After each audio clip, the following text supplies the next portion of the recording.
Sir நான் அன்னைக்கு வந்து வாக்களிக்கணும்னு தான் நினைச்சேன். நான் 3 மணிக்கு 3:03 புறப்பட்டு நம்ம போய் அங்க வாக்களிச்சிடணும் தான் நினைச்சேன். போய் வாக்களிக்கிறது என்னுடைய கடமையா தான் நினைச்சேன். இங்க ஒவ்வொரு பூத்தா நாங்க போயிட்டு இருந்தோம். ஒவ்வொரு பூத்தா போயிட்டு இருந்தோம். சில பூத்துக்கள்ல வந்து அதிமுகவினர் வந்து பூத்துக்கு உள்ளேயே இருந்தாங்க.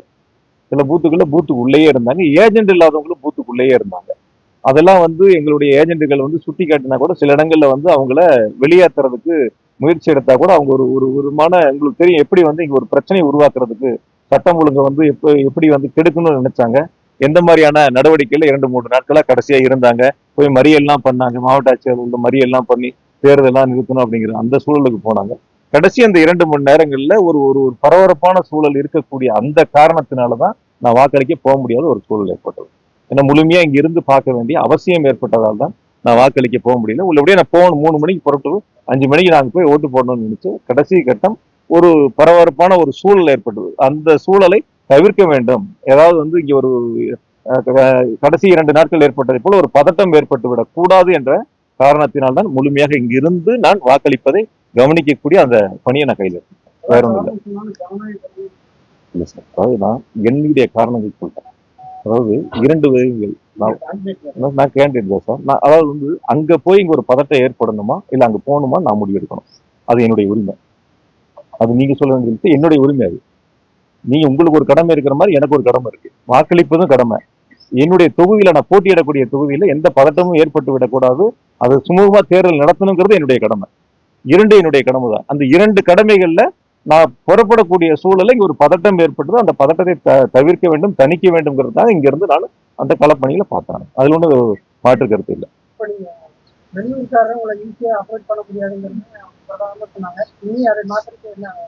தொகுதியில தானே இருக்கேன். தொகுதிக்குள்ள தானே சார் இருக்கேன். வெளியூருக்கார் தானே சார் இங்க 4 வருஷமா வேலை பார்த்தோம். வெளியூருக்கார் தானே சார் இங்க 4 வருஷமா வந்து வேலை பார்த்தோம். வெளியூருக்கார் தானே இங்க எல்லா திட்டங்களுக்கும் அடிக்கல் நாட்டுறதுக்கு முதலமைச்சரோட நிகழ்ச்சியில கலந்துகிட்டது. ஒவ்வொரு ரோடா சந்தா போய் நீங்க எல்லாம் என்னோட தானே சார் வந்தீங்க. 4 வருஷமா இங்க தானே சார் உட்காந்து ரோடு வேலை ஆரம்பிக்கிறது, சாக்கடை வேலை ஆரம்பிக்கிறதுல இருந்து இது சுகாதார மையம் ஆரம்பிக்கிறது இருந்து எல்லா வேலையும் ஒன்னா தானே போய் பார்த்தோம். எல்லாரும் ஒன்னா தானே பார்த்தோம். என்னை எதிர்த்து என்ன வேட்பாளர் இருக்காருல அதிமுக, அவர் எந்த ஊர் சொல்லுங்க. அவருடைய பர்த் சர்டிஃபிகேட் எந்த ஊருக்கு சொல்லுங்க. அவர் எந்த ஊர் சார்? அவர் என்ன 20 வருஷத்துக்கு முன்னாடி வந்தார் சார். நான் ஒரு 5 வருஷம் லேட்டா வந்துட்டு சார். அவ்வளவு வேற ஒன்று.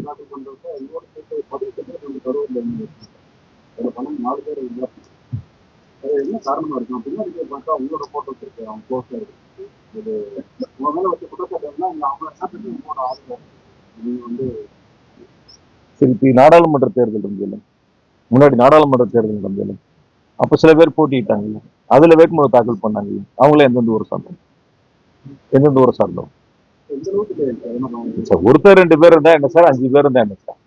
ஒருத்தர் 2 பேர் இருந்தா சரி, 5 பேர் இருந்தா தவறா சார்? 5 பேர் இருந்தா தவறா சார்? அதான் அவங்கவுங்க விருப்பம் சார். அது சில பேர் என்ன தோக்கடிக்கிறதா கூட தாக்கல் பண்ணிருக்கலாம். அப்படி இருக்கலாம்ல. இவர் நிக்கிறாரு, இவர் தோக்கடிக்கணும் அப்படிங்கிறதுக்காக கூட தாக்கல் பண்ணிருக்கலாம். எங்க கரூர்ல நிக்கல, அவர் இங்க வந்துட்டாரு, நாங்களும் இங்க நிக்கிறோம், அவர் தோக்கடிக்கும் கூட தாக்கல் பண்ணிருக்கலாம். அந்த மாதிரி எடுத்து பாருங்க. உறுதியா சார், எந்த ஒரு டிஎம்கே பொறுப்புல இருக்கிறவங்களும் அந்த மாதிரி வேட்புமனு தாக்கல் செய்ய மாட்டாங்க. அப்படி தாக்கல் செஞ்சா உறுதியா தலைமை நடவடிக்கை. அந்த மாதிரிலாம் இருந்தா நடவடிக்கை எடுப்பாங்க தலைமையில. சுயேட்சை அந்த மாதிரி யாரும் போட முடியாது, கட்சி பொறுப்புல இருக்கிறது. அதுல இன்றைய பத்திரிகையாளர் சந்திப்பை பொறுத்த வரைக்கும் இந்த சிபிஐ விசாரணையுடைய உத்தரவு குறித்து உங்களுக்கு சில விளக்கங்களை கொடுப்பதற்காகத்தான் நாம் சந்தித்திருக்கின்றோம். இந்த உரிய விளக்கங்கள் என்பது ஏற்கனவே 87 இருந்து பின்பற்றப்பட்ட நடைமுறைதான் இப்பொழுதும் பின்பற்றப்படுகிறது. ஆகையால் மின்சார வாரியத்திற்கோ தமிழ்நாடு அரசிற்கு ஒரு நயா பைசா கூட எந்த விதமான இழப்பும் ஏற்படவில்லை. முழுக்க அந்த அமைப்பு என்பது அரசியல் காழ்ப்புணர்ச்சிக்காக யாரோ தூண்டுதலின் பெயரில் இந்த வழக்கை தாக்கல் செய்திருக்கின்றார்கள். நீதிமன்றத்தில் நிச்சயமாக இந்த வழக்கு குறித்து உரிய விளக்கங்களை கொடுத்து நாங்கள் நிரூபித்து வெளியிடுவோம்.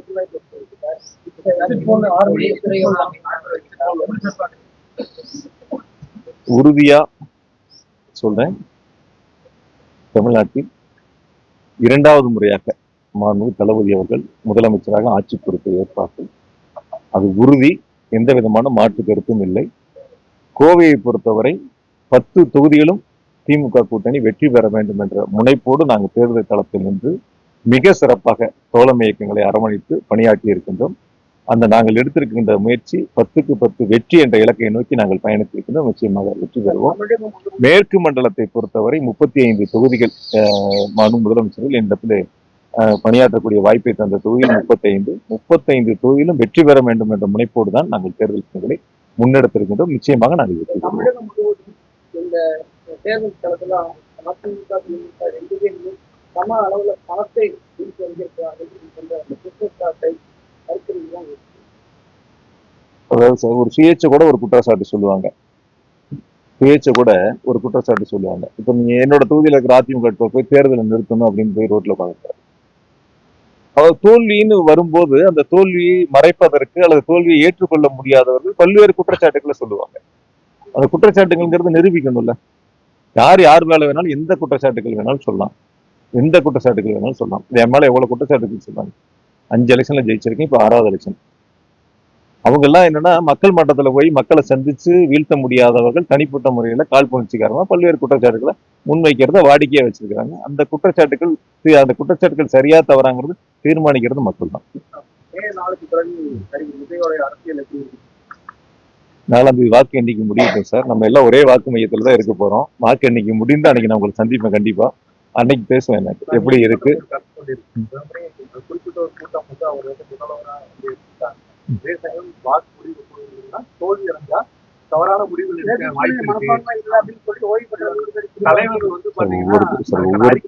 ஒவ்வொருத்தரும் ஒருத்தருடைய கருத்து சொல்லுவாங்க சார். அந்த கருத்துக்கு நம்ம பதில் சொல்ல வேண்டியது அவசியம் நமக்கு கிடையாது.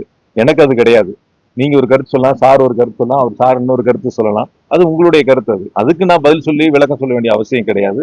எங்களுடைய நிலைப்பாடு நான் தெளிவா இருக்கிறோம். ஆரம்பத்துல உங்கள்கிட்ட சொன்னதுதான் 5 ஆண்டு காலம் முதலமைச்சருடைய சாதனைகளை மக்கள்கிட்ட சொன்னோம். அடுத்த 5 ஆண்டுகளும் நிறைவேற்றக்கூடிய வாக்குறுதியை மக்கள்கிட்ட சொன்னோம். மக்கள் அதை ஏற்றுக்கொண்டார்கள். உதயசூரியனுக்கும் தோழமை இயக்கங்களுக்கும் வாக்களித்திருக்கின்றால் நிச்சயம் வெற்றியை வழங்கக்கூடிய வாக்களை செலுத்தியிருக்கின்றார்கள்.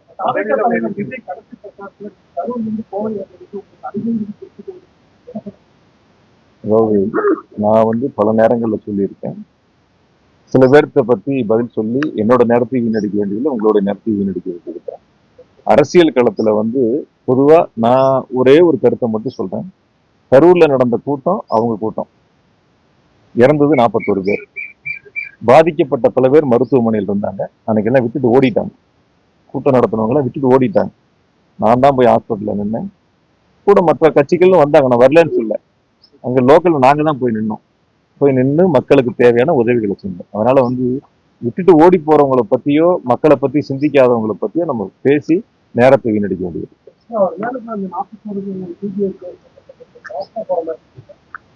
தெரியல சார், பார்ப்போம் எப்படி போகுதுன்னு பார்ப்போம். என்ன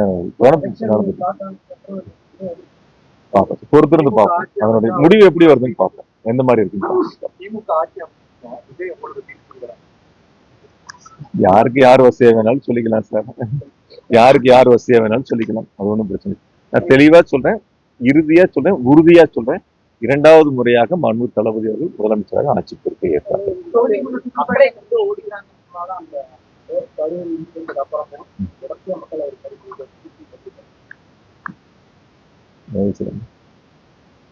உங்களுக்கு ஒரு 100 பேர் வரலாம், அவருக்கு ஒரு 1000 பேர் வரலாம், அவருக்கு ஒரு 5000 பேர் வரலாம். ஒவ்வொருத்தருக்கும் ஒவ்வொருக்கான கூட்டம். ஒரு மாவட்டத்துக்கு போகும்போது ஒரு 10 தொகுதி இருக்குன்னா ஒரு 10,000 பேர் கலந்துக்கிறாங்கன்னா தொகுதிக்கு ஒரு 1000 பேர். ஆனா அந்த தொகுதியில 2 லட்சம் வாக்காளர். இந்த 1000 பேரோ அந்த 10,000 பேரோ தீர்மானிக்கக்கூடிய சக்திகள் அல்ல. அவங்களோட ஓட்டு இருக்கு, இல்லைன்னு சொல்லல. பட் அதுவே வெற்றிக்கான ஒரு வாக்குகளா அல்ல நான் பார்த்த வரைக்கும். அதனால எந்த இடங்கள்லயும் வந்து வாக்கு எண்ணிக்கை 4ஆம் தேதி முடியட்டும். எவ்வளவு வாக்குகள் வருது, யாராருக்கு எவ்வளவு வருது அப்படிங்கறத பொறுத்து இருந்து பார்ப்போம். அன்னைக்கு நம்ம பேசுவோம். ஒண்ணு மட்டும் நான் உங்களுக்கு ரொம்ப தெளிவா சொல்லிடுறேன். நான் அன்னைக்கே சொன்னேன், நான் பலமுறை அன்னைக்கு ஒரு பேட்டியில கூட சொன்னேன். சில தொலைக்காட்சிகள் என்னன்னா கேட்டுக்கிட்டே நிக்கிறாங்க. கேட்டை திறக்கிறது ஒரு லைவு, காரு ரோட்ல எம்டியா போறது ஒரு லைவு, ஏர்போர்ட்டுக்கு வர்றது ஒரு லைவு. எந்த இடமே எனக்கு தெரிஞ்சு இப்படி ஒரு அரசியல் கட்சியினுடைய தலைவர்கள் பொதுவா முதலமைச்சர், பிரதமர், எதிர்கட்சி தலைவர்லாம் பேசும்போது ஒரு லைவ் காட்டுவாங்க, அல்லது அந்த கூட்டம் இருக்கிற இடத்துல ஒரு லைவ் காட்டுவாங்க. இப்போ ரோட் ஷோ வந்து ஆரம்பிக்கிறாங்கன்னா அந்த ஆரம்பிக்கிற இடங்கள்ல இருந்து ஒரு லைவ் போடுவாங்க. கூட்டம் முடிகிற வரைக்கும் அந்த லைவ் இருக்கும். சில நேரங்கள் நானே நிறைய தொலைக்காட்சிகளை வந்து பார்க்கும்போது வெறும் கேட்டை திறக்கிற மாதிரி ஒரு லைவ். அதுக்கடுத்து காருக்கு கண்ணாடி முழுசா சாத்தி இருக்கு, உள்ள பூரா கருப்பு ஸ்டிக்கர் ஒட்டி இருக்கு. இருக்காங்களா இல்லையானே தெரியல, கார் எம்டியா இந்த டிரைவர் இருக்காரா இல்ல அதுவே வந்து ஆட்டோமேட்டிக் காரான்னு தெரியல. அது ஒரு லைவ் ரோட்ல முன்னாடி ஒரு வண்டி லைவ் வண்டி போட்டு பின்னாடி போற காருக்கு ஒரு லைவ். எனக்கு தெரிஞ்சு கொஞ்சம் அதாவது என்ன சார், நம்ம தான் சார் நம்ம யாருங்கிறத எப்படிங்கிறத நம்ம தான் தீர்மானிக்கணும். நம்ம அந்த இடத்துல இருக்கோம், எது சரியா இருக்கும் தவறா இருக்குங்கிறத பார்க்கணும். ஒரு ஒரு பேசக்கூடிய இடங்கள்ல ஒரு கிரௌடு பப்ளிக் கிரௌடு இருக்கிற இடங்கள்ல லைவ் காட்டுறவங்கிறது யாரு? பொதுவா சொல்ல வரக்கூடிய நாட்கள்ல யாருக்கா இருந்தாலும் சரி, யாரையும் நான் தனிப்பட்ட முறையில் இன்னாருன்னு சொல்லல, யாருக்கா இருந்தாலும் சரி நம்ம அந்த இடங்கள்ல சரியா செய்யணுங்கிறது என்னுடைய கருத்து. அவ்வளவுதான். உங்களுக்கு பிடிச்சா நீங்க போறீங்க, எனக்கு பிடிச்சா நான் போறேன், சாருக்கு பிடிச்சா சார் போறாரு, விடுங்க. ஆமா, உறுதியா பண்ணியிருக்கேன். அடுத்த கட்டத்துக்கு ரெடி ஆயிட்டேன். 11 வார்டுக்கும் 11 ஆபீஸ் போட போறோம், இடம் பார்த்துட்டு இருக்கோம். ஒரு வார்டுக்கு ஒரு ஆபீஸ் போட போறோம். ஒவ்வொரு வார்டுலயும் ஒரு எம்எல்ஏ ஆபீஸ் இருக்கும். நிச்சயமா அதுக்கான இடங்கள் இப்ப பார்த்துட்டு இருக்கோம். 4ஆம் தேதி வாக்கு எண்ணிக்கை முடிஞ்ச உடனே 1 மாத காலத்துக்குள்ள அப்படியே அலுவலங்கள் ஏன் வரட்டுங்க, எங்களுக்கு நம்பிக்கை இருக்குங்க ஜெயிப்போன்னு. ஏங்க சொல்லிட்டு போறாங்க சார், எல்லாரும் சுயேட்சையோட தான் சார் சொல்லுவாங்க நான் ஜெயிப்பேன்னு சொல்லிட்டு. நாங்க இடங்கள் பாக்குறதுக்கான வேலைகள் தொடங்கிருக்கோம். உறுதியா எங்க மேல எங்களுக்கு நம்பிக்கை இருக்கு, மக்கள் எங்க மேல நம்பிக்கை வச்சிருக்காங்க, அதனால சொல்றேன்.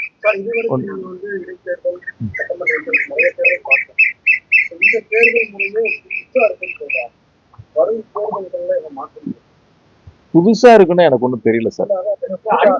சார் ஒரு விஷயம் சார், நாங்க ஒரு 45 விழுக்காடு நாடாளுமன்ற தேர்தலில் வாங்கியிருக்கோம். 45 வாங்கியிருக்கோம். இந்த தேர்தலில் நாங்க 45க்கு மேல வாங்குவோம்னு எங்களுக்கு நம்பிக்கை இருக்கு. 45 நீங்க 42 ஆனா எங்களுக்கு வாக்கு சதவீதம் குறைஞ்சிருக்குன்னு சொல்லலாம். மீதி இருக்கிற 55 யார் பிரிச்சா எங்களுக்கு என்ன சார் கவலை? நாங்க அதை பத்தி கவலைப்படணும். ஏ வாங்கலாம், பி வாங்கலாம், சி வாங்கலாம், யார் வேணாலும் வாங்கிட்டு போறாங்க, எங்களுக்கு அதை பத்தி என்ன கவலை இருக்கு? நாங்க நாடாளுமன்ற தேர்தல் வாங்கினா 45% வாங்க போறோம், ஜெயிக்க போறோம், அதை விட கூடுதலா வாங்க போறோம். நீ 3 பேர் போட்டி போட்டா எங்களுக்கு என்ன, 4 பேர் போட்டி போட்டா எங்களுக்கு என்ன? அதை பத்தி நாங்க ஏன் வந்து இவங்க எவ்வளவு வாங்குவாங்க அவங்க எவ்வளவு வாங்குவாங்க எங்களுக்கு அந்த கவலையே கிடையாது. எங்களுக்கு அதை பத்தி யோசிக்கிறதுக்கான நேரமும் கிடையாது. எங்க ஓட் பேங்க நாங்க தக்க வைக்கிறோம். எங்க மக்கள், எங்களுக்கு வாக்களிக்கக்கூடிய மக்கள் இந்த தேர்தலில் வாக்களிப்பது தயாரா இருந்தாங்க, வாக்களிச்சாங்க. நன்றி. பொறுமையா பொறுமையா பொறுமையா பொறுமையா இன்னொரு சந்தர்ப்பங்களை சந்திப்போம். நன்றி.